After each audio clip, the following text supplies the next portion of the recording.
Hey folks, welcome to Thursday, the 26th of May, 2021.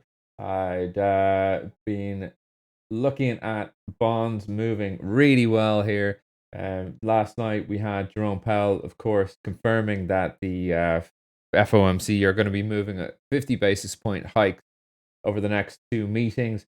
We kind of know that already. It's kind of priced in. We have seen equities hold on the upside after that and during that speech, actually. So, the market fully expecting that out of Jerome, and it's even concreting even further that we're not going to be looking at 75 basis point hikes in the next two meetings for June, July. So, with that, I think people looking to get into the bonds, also looking to get into equities, and we've seen that bonds and equities both on the upside this morning. So, while I think a lot of people are looking to see if this is the bottom on equities. I'm going to reserve judgment on that at this time, but sure enough, we are holding some pretty decent low value areas on the SPOs, for example.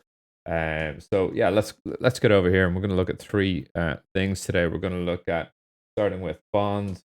So Tino, and these three products are really going to help us kind of judge the overall picture. So you see Tinos here on the weekly bar. So we've got this trend. The trend starts from the low of the 3rd of September 2013 to the week of, and then the low of the 8th of August, September, October, 8th of October 2018. And then we kind of, have general intersection up here, right? So, um, I'm not trading off this trend. I am using this as a general gauge for sentiment in the market. We have a very sort of, well, not hugely clean, but a cleaner test of a similar trend in the bund. So look, I like the upside on Tinos for today. I think it's well supported 120.13s, 120.13s, and that's really the high of the week of the 31st of December 2018. Little did we know what was to come there, but we've also held above this sort of range here. So yeah, look, I like the longs and the bonds. I think we're a little early. We're still early stages in what will be, I think, quite a large move to get back to 123.28 in the 10-year. Of course, the yield is going to get crushed again on a move like that. But I think we could certainly make some long money on the longs in the bonds from now. So and the German 10-year doing quite well. Looking at booze here on the daily. Very technical stuff yesterday, but really shaping up for the bulls.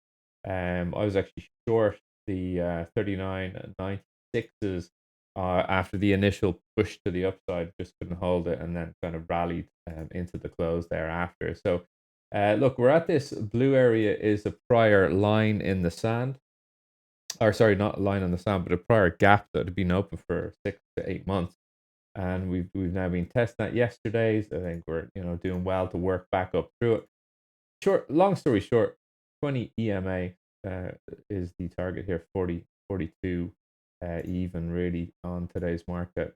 And so I think that's where we're headed before the sellers may want to come in and have another go at this. Push us probably back down to try and test support at the 39.96s. So really, really simple analysis there. And you can see the spoos. If I blow this up on a 60-minute, you'll see that, well, this line in the sand, I've covered this line in the sand from other pre-US sessions, but essentially yesterday the 39.15's half. I mean, the guys in the room are sick of me saying or talking about this level, but once again, yesterday no different. 1 o'clock came in, support pre-market, bam, up we go. I was sitting on my hands for this whole push to the upside, and then it just got too good to not sell it on the 39.76s. And down we go. Sorry, I'd said on the daily chart I was selling 39.96. I was actually selling the 76 as the low here of that range. And then bang, getting a nice push down, and actually lovely longs for the team here. This is one of the core four trades that we got, that they're taught, and just really nice longs there to get in on the bid into the close. Of course, Jerome starting to speak midway through this candle at 7 p.m. So, yeah, for today, look, I think we've had a really good morning to push above. We're holding 0.5% pre-market here. I think if we do even come back and test on trend, I think that should be supported here. As we've kind of got these two markers from these recent lows, putting in a trend. If we do trade below 39.15 today, if it gets taken out, then I think we're going to not only trade to 38.09 quarters, but actually further below. That's as simple as that, really. So this prior gap that it was now closed on Tuesday's trade, basically, if we give up this whole sort of area here, it's sayonara for equity. So let's just keep an eye on that. But I like the long. I like the longs. I don't think we're gonna put that much pressure on the market today. As I said, 20 EMA to the upside. Okay, and then another market that some may love, others may hate. Well, it's Bitcoin on the CME. So we have some analysis here from the CME data. The what is it? Binance, or sorry, BitMEX data feed has this sort of weekly range trading here, but I would far rather trade the CME on this, and this is the CME data on the weekly bar on Bitcoin. So there's a big gap here that was technically, the gap was actually created on the week of the 21st of December 2020. But really, I'm taking a zone here from the high of the week of the 14th of December 2020 to where we reopened on the 28th of December, the week of the 28th of December 2020. That gives us a gap. And the reason why I want to see that gap is because I was interested to see, why did we sell down to 25,460s exactly before then resuming the bid and then failing? Well, we've got a couple of things happening here. Number one, we are trading outside of this range. Okay, important information number one. Important information number two, we are trading back inside this gap area. But that is actually not as important as fact number three.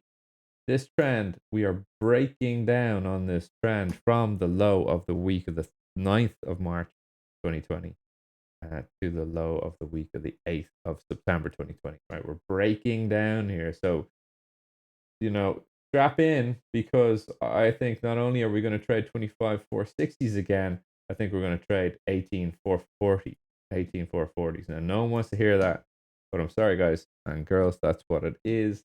And that is actually that level. As you'll see, if I take my head off the screen here, to see that level comes into play as the high of the week of the 24th of June 2019. Okay, right in here. Okay, that is it for me for another pre-US session. Have a good day. I think we're gonna see largely quite a bit of buying in here today. No massive stuff on the horizon in terms of data. The big stuff for today, before we kind of run into closing the week before Memorial Weekend, is pending home sales at 3 o'clock. Actually, we're going to get US GDP. Sorry, this is tier one data at 1:30, so just coming up in about 22 minutes here in Europe. Initial jobless claims also to come there. Expectations 215,000, and then 3 o'clock pending home sales. All right, have a good one, and I'll see you in the Discord. Cheers.